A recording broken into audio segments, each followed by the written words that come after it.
prego, mas a salvação é a porta de entrada, não é a porta de saída. Salvação não é a salvação é a porta de entrada para te tirar das trevas.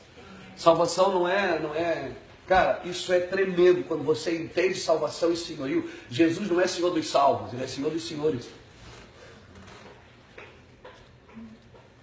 Porque Ele te salva para ser Senhor. Ele te salva para você se reposicionar em domínio.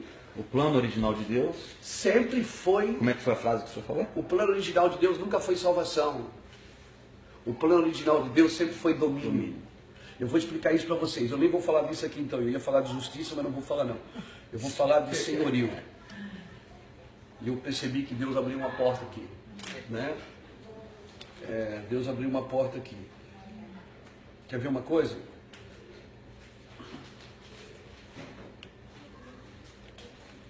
Jesus veio o quê? Para resgatar o que se havia perdido. A ideia original de Deus qual era? Dominar sobre todas as coisas. Aí ao contrário, o homem pegou o domínio e domina sobre pessoas. Pessoas você não domina, você conduz. Você domina sobre coisas. Você lembra um homem que Jesus curou, que cuspiu nos olhos dele e disse: o que é que tu vês? Ele disse: eu vejo os homens como árvores. Ele disse: não, tá bom não, cara. Porque se você vê pessoas como coisas, você vai tratá-las como coisas. E coisas você domina, pessoas você conduz. Então toda a agora escuta isso. Escuta isso. Cara, diante de Deus, Deus está levantando uma geração que entendeu o que é servir. O primeiro homem a dominar outro homem na terra foi um homem chamado Nimrod. Foi o cara que criou a Babilônia. Ele foi o primeiro mercador de escravos que o mundo conheceu. Nimrod foi o primeiro homem que algemou um homem e vendeu ele como escravo. Por isso que todo lugar que homens dominam sobre homens, o princípio é babilônico, não é celestial. É verdade. Porque o céu não é eu mando e você obedece, o céu é façamos nós. Até na criação o homem participou. Deus chamou Adão para participar da criação, porque Adão que colocou o nome no que Deus criou. Adão participou. Por isso que Salmo 8, verso 4 diz assim, ó, que um pouco menor do que Deus ele nos fez, de glória e honra nos coroou, nos deu domínio. Oh, Jesus.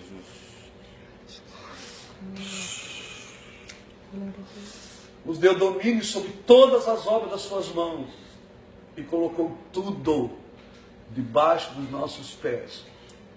Então se Deus me deu domínio sobre as obras das suas mãos, então Ele me deu domínio sobre os homens. O homem não é obra da mão de Deus, é obra do coração de Deus.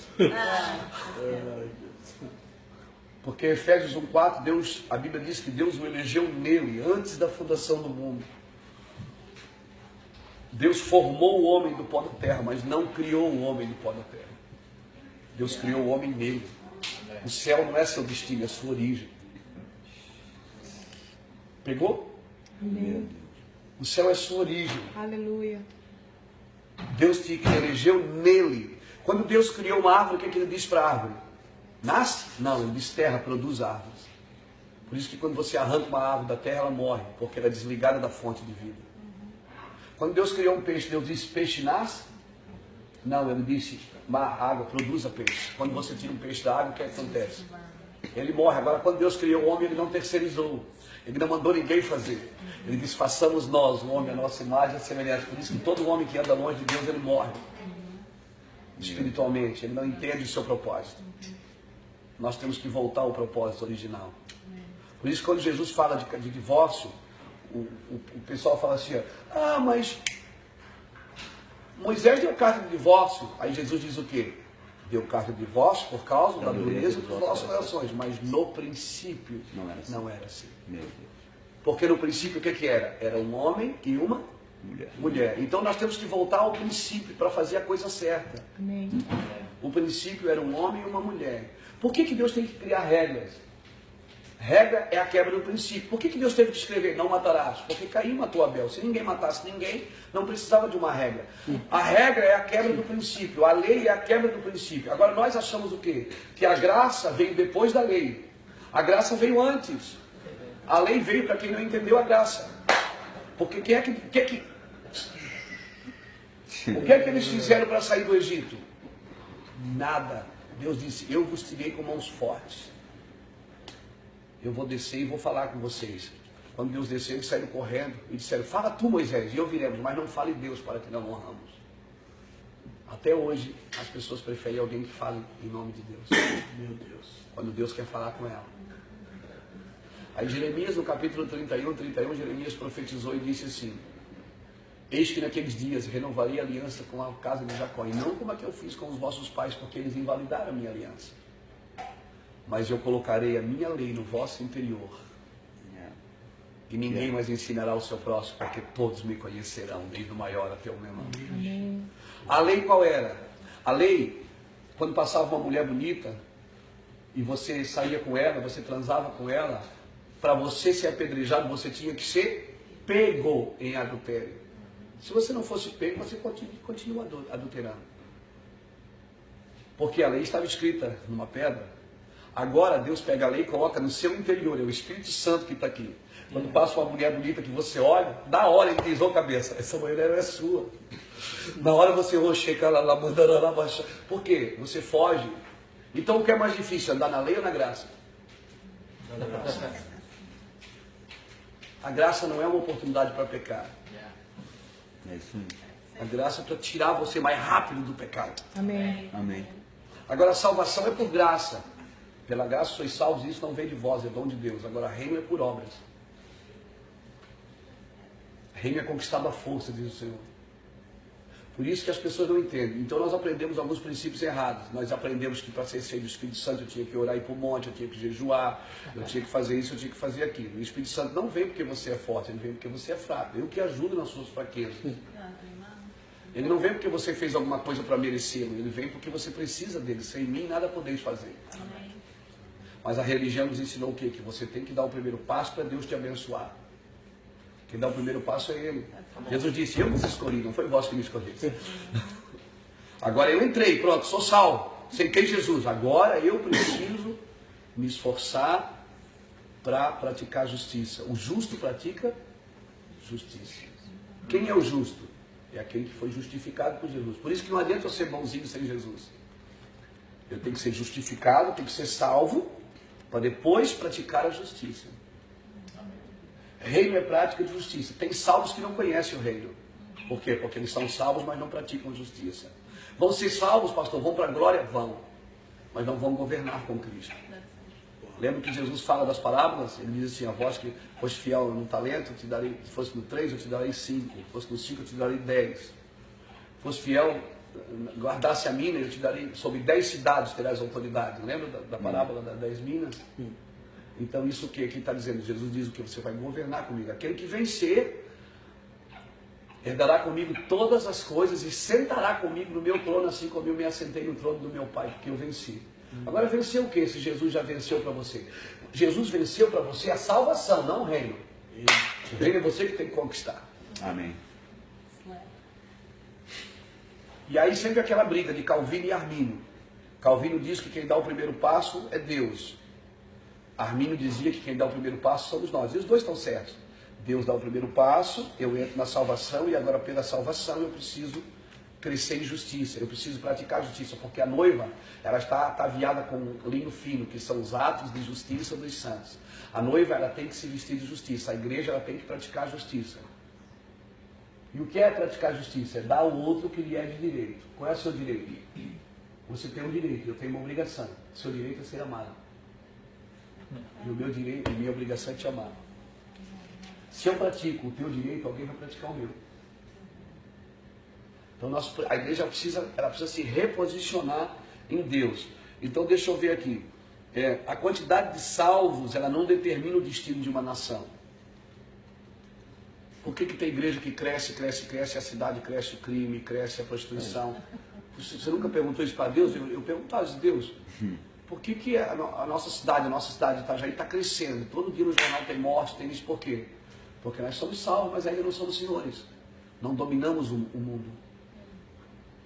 E aí o que acontece? Aí nós queremos ser candidato a presidente, a governador, a deputado, achando que isso é o governo. Isso não é o governo, a autoridade não é essa. Quem tinha o governo do Egito, quem era? Era Faraó, mas quem é que tinha autoridade? Era José. É verdade. Faraó governava no tempo de fartura, no tempo de necessidade, só homens de revelação governam. E nós estamos vivendo um tempo de escassez espiritual. Quem é que vai governar nesse tempo? Homens de autoridade. Então nós não podemos mais ir uma igreja só para cantar e pregar. Nós temos que ir porque nós temos um propósito. Amém. Quando eu chego numa cidade, cara, a primeira coisa que eu faço é levantar um altar de Deus. Eu domino sobre esta cidade. Esse lugar é meu, é do meu Senhor. Amém. Eu proíbo o diabo.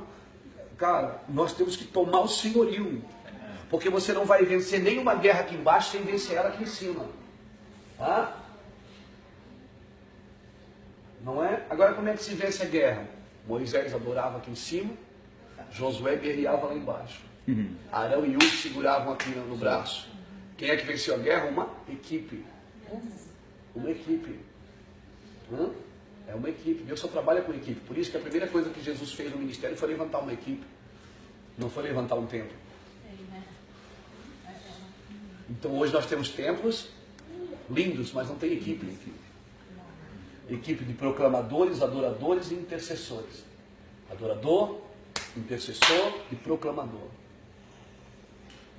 Né? É os três que Jesus levantou da terra. Pedro, Tiago e João. Pedro era o proclamador, foi ele que começou a igreja. João era adorador, é aquele que deitava a cabeça no peito. E Tiago foi o que morreu pela igreja, o intercessor. Né? A mesma coisa tinha no céu. Deus começa a igreja, Jesus morre por ela e o Espírito Santo termina ela em Apocalipse. Porque tudo que acontece na terra é reflexo do céu. Verdade. Tudo que acontece na terra é reflexo do céu.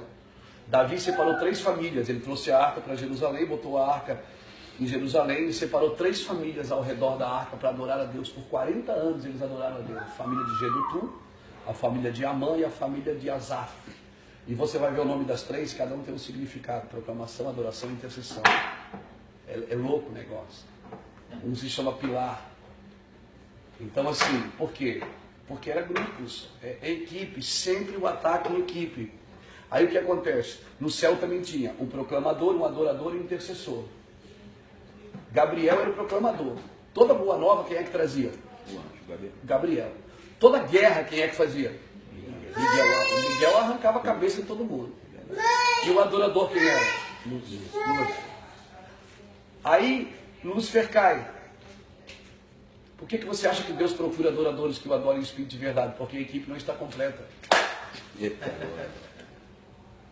Se você levanta o altar de adoração, você atrai a proclamação e a intercessão. Então, nosso trabalho é levantar altares de adoração. Porque daí eu tenho autoridade. Se eu adoro, eu tenho autoridade de dizer para os anjos de guerra, vamos avançar, de dizer para os proclamadores, de profetizar e liberar a palavra de bênção. Entendeu? Mas esses caras, o que acontece hoje? A nossa igreja, né, vocês sabem, vocês estão nos púlpitos, nós também. O que acontece? Tem mais exibição do que adoração. Não se constrói nada fora do púlpito. Fora do púlpito não se tem aquela vida. Poucos homens, poucas mulheres têm a vida com Deus fora do púlpito. De construir um altar de adoração, de buscar a Deus. Por quê? Porque no altar, no púlpito, o que eu vou falar agora é forte, hein? É forte para mim, Deus falou isso para mim. No púlpito nós ganhamos oferta. Mas no altar nós somos a oferta. Meu Deus.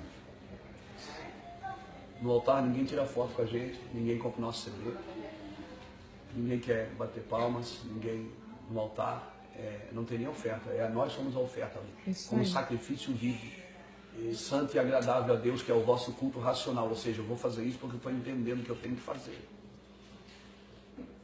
Então isso que eu comecei a entender de 10 anos para cá, e eu comecei a entender e comecei a andar em outra pegada, em outro lugar. E Deus está levantando uma geração, Brinco, que está entendendo isso. Deus está levantando, Robert, uma geração que está entendendo isso. Uma geração que sabe... E por isso Deus vai nos abençoar muito. Amém. É uma geração que Deus vai abençoar muito, que Deus vai dar muito recurso. Entendeu? Se a gente entender o que nós temos que fazer com esse dinheiro, com essa fama, porque Deus vai nos deixar famosos, tá?